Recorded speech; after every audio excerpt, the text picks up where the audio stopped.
Today, we travel back in time to the 1930s, the most exciting decade in automobile design. So come join us as we take our first close look at our new restoration project, this 1938 Packard Club Coupe.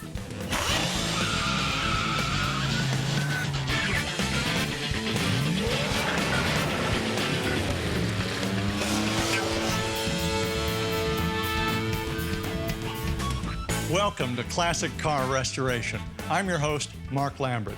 I'm glad you've joined us today because we're starting a brand new restoration project. Now, we put a lot of thought into this, and we've decided on this 1938 Packard Club Coupe for two reasons.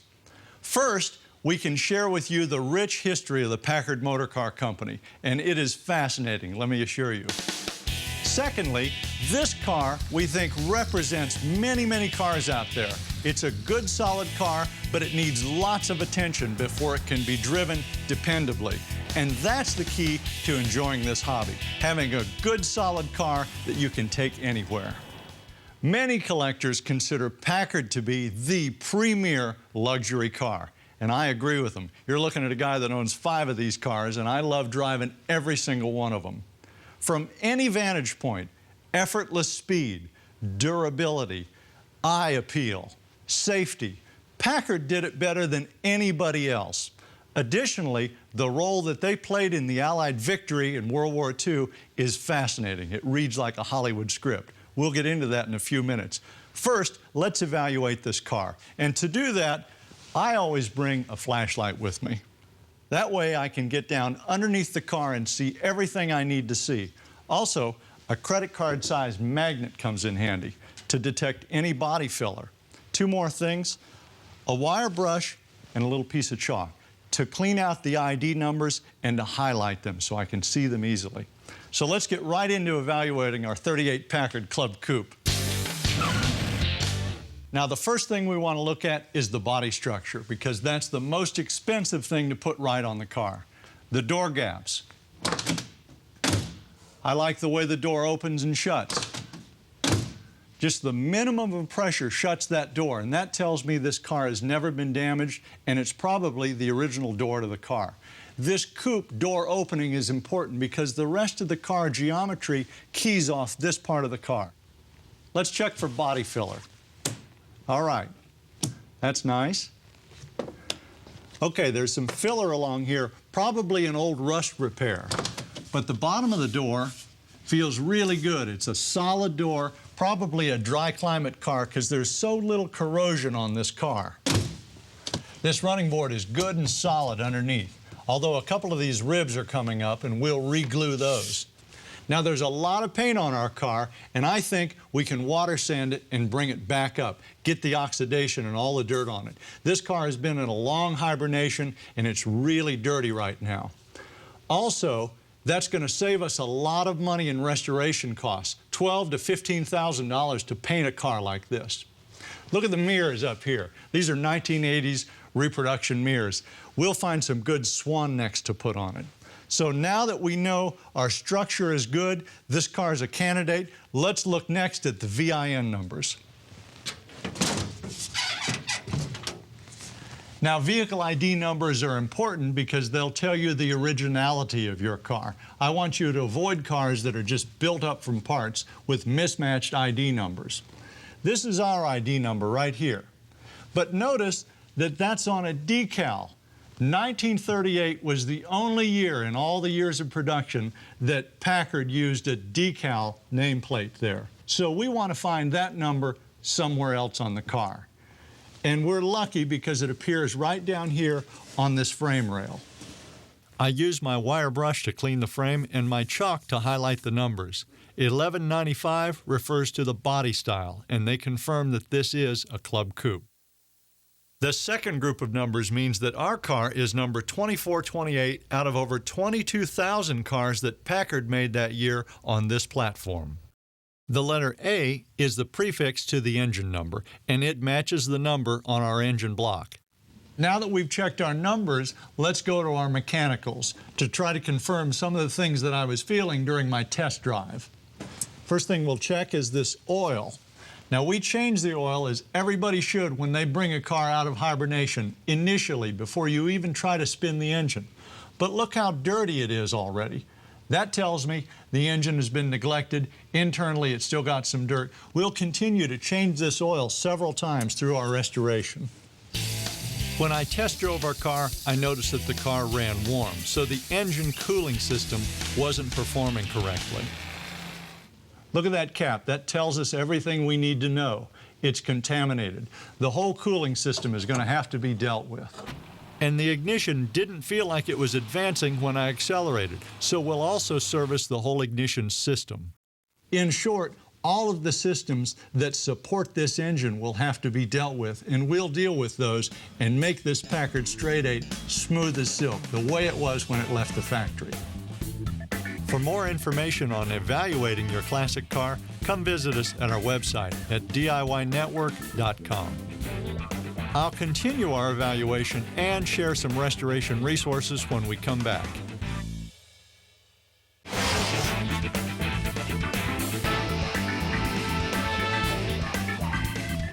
Welcome back to Classic Car Restoration, where we're just wrapping up our evaluation of our 38 Packard Coupe. Now, we've got some problems back here we have to deal with. This is our license plate bracket. It's made of pot metal.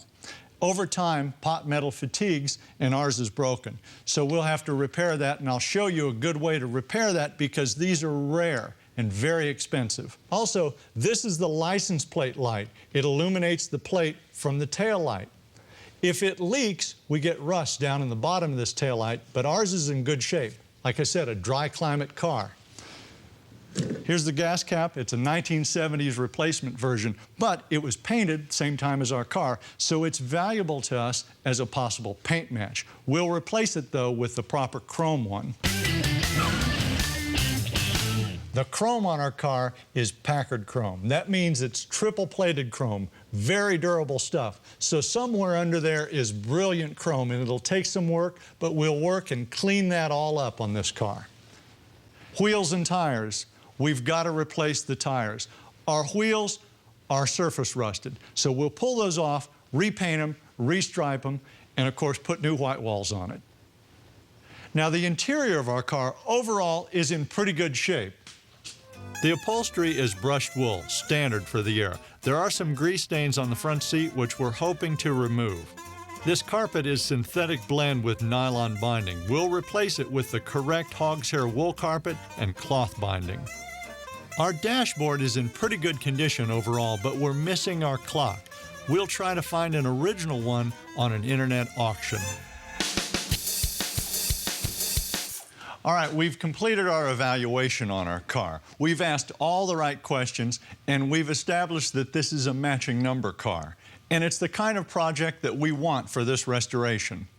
Now, you may not feel qualified to do this kind of evaluation, or maybe your search took you outside of your home area. In that case, hire an inspection service. It's a great deal. It pays dividends in the long run because you get good, solid information. Here's a lot of pictures and a written report that we had on a car that we were interested in. Once you've selected your car, I suggest you join a club. That'll give you all kinds of information. You'll meet great people that are willing to help you in every way. You'll find parts that are currently available in reproduction, and also people that have stashes of old parts. Also, this is a period repair manual.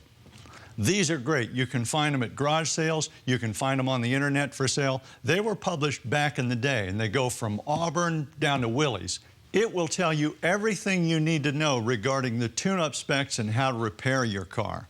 Also, you can get a little more specific and get the manufacturer's published shop manual. This is a 3839 Packard manual. This is original. It's in pretty good shape, and it's invaluable to us because it goes into more detail than this manual. Also, there's many current publications out there. The whole point of this is to get the information you need to fully enjoy your collector car. Parts catalogs are another great resource. They've got diagrams, they've got parts available today for your car, but most importantly, they've got, at the other end of the telephone line, an expert willing to help you with your collector car. And that's the fun of this. getting the information, meeting the challenge of restoring your collector car. If you need more information on these resources, come visit us on our website at DIYnetwork.com. When we come back, we'll look at the history of the Packard Motor Car Company and how our 38 Club Coupe came to be.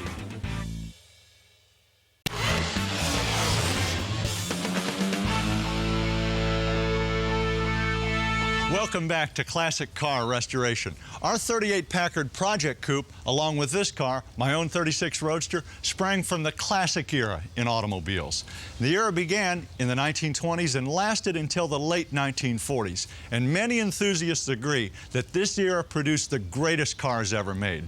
The Americans were certainly at the top of their game, and Packard, the only luxury independent to survive the Depression, was the top prestige brand.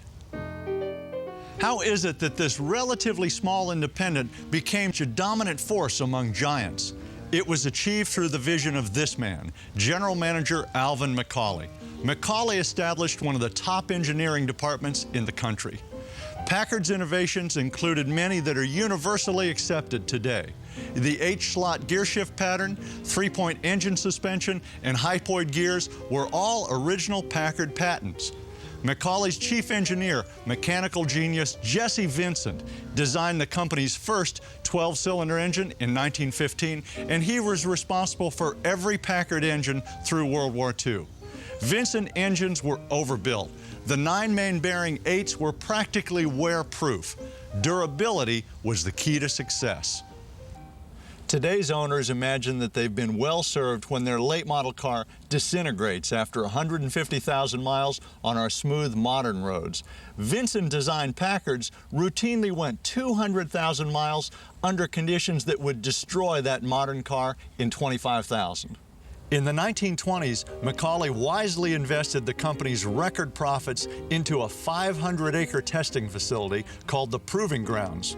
Boasting the world's fastest 2.5-mile track, the Proving Grounds was run by Jesse Vincent's brother, Charles. Jesse would build them and Charles would try his best to break them. It was the perfect family arrangement, and it solidified Packard's reputation of quality. Everything changed when the stock market crashed in October of '29. The grand luxury marques were in trouble. Stutz was failing rapidly. Cadillac was hemorrhaging GM money. Lincoln was on Ford life support, and Duesenberg was barely breathing. These companies put the best of everything that they had into each car just to stay alive. Ironically, it was this fierce competition for survival that gave us the full classics that we treasure today. Unlike the big three, Packard never built down to a price category. They just built the best car possible and priced it at cost plus a reasonable profit. The problem was that by 1932, profits had vanished. Packard was losing money and needed a miracle. McCauley boldly reorganized for mass production and delivered that miracle, the 1935 120. Packard experienced the decade's most sensational financial recovery, landing McCauley on the cover of Time magazine. This new 120-inch wheelbase Packard combined traditional styling with independent front suspension, hydraulic brakes, and a high-speed straight-eight engine.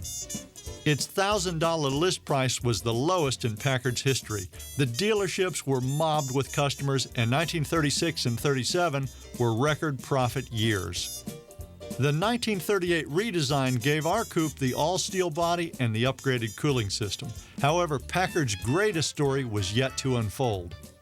As hostilities escalated in Europe, Packard's focus began to change to marine and aircraft engines. In 1940, Jesse Vincent delivered 2 engines that would change history. The first, a V12 for the new patrol torpedo boats. These PT boats held the Pacific until the American fleet, destroyed at Pearl Harbor, could be rebuilt. Then Vincent's crowning achievement, the redesigned Rolls-Royce Merlin engine. Vincent's Merlin engine had fewer parts and more power, and Packard responded with an astounding wartime total of more than 50,000 engines. These engines powered the legendary P-51 Mustangs that many authorities credit with winning the war. It was Packard's finest hour. Now that we've learned the history of Packard and know exactly where our car fits into this dynamic decade of automobile design, we're ready to start digging into our restoration. And we'll do that when we come back. Coming up, we'll remove the front clip and expose the 1938 Packard straight 8 engine.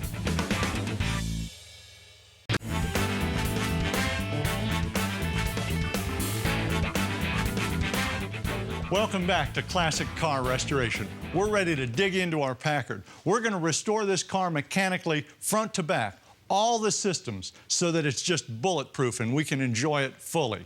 Now, we're going to start restoring the cooling system and then go to the ignition system and the fuel system. And for that, we need access to this engine. Now, one of the simple beauties of Packard is that this whole front clip comes off in one piece. We can get all the access we need to that engine with all this stuff removed. In fact, all the Packards on this platform use the very same front-end sheet metal. The variation was from the windshield back in the body tub. Now, to pull this front clip, we need to remove the wheels. The front bumper comes off, we'll disconnect the headlight electricals, and we'll zip off all the fasteners that hold it on, running boards, defenders, and of course the hood comes off. Now, this is a two-man operation and it requires a hoist. So I've got my friend, restoration expert, Keller Wallace here to help us. Keller, let's put this thing up in the air. Let's get these it. wheels off.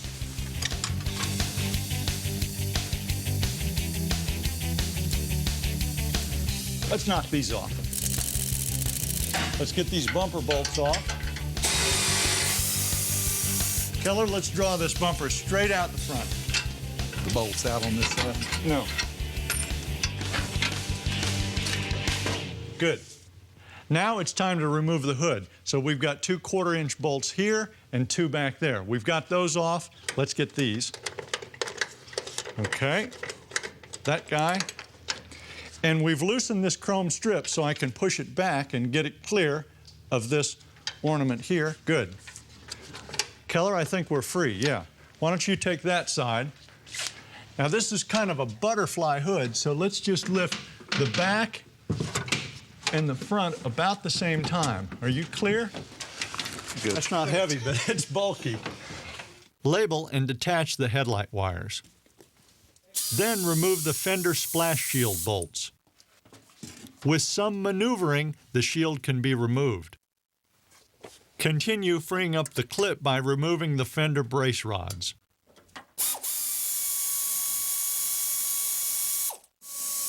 Remove the fender to body bolts, leaving 1 bolt on each side to keep the clip steady until it's on the hoist.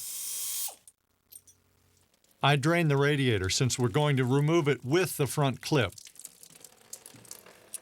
Now this is the thermostatic radiator shutter control. This is the way Packard regulated its engine temperature. When the car is cold, these shutters are closed. When they warm up, this goes forward and emits air through the radiator. Lets the engine cool itself. Now later, they went to the modern type thermostat in the gooseneck housing, and that's what we'll run. But this is a neat system. Continue freeing up the clip by removing the hood support rods.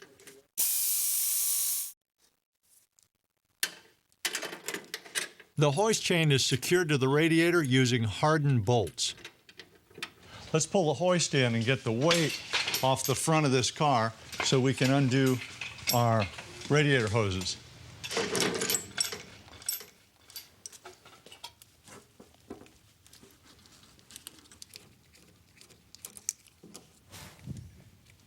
I'm taking my little safety off of this side, and this is going to free up the passenger side of the front clip. Okay, we're free over here. Now, Keller, I want you right here. You just stabilize this front end as I take weight off of it and pull this out. We're going to come this way. Watch your paint.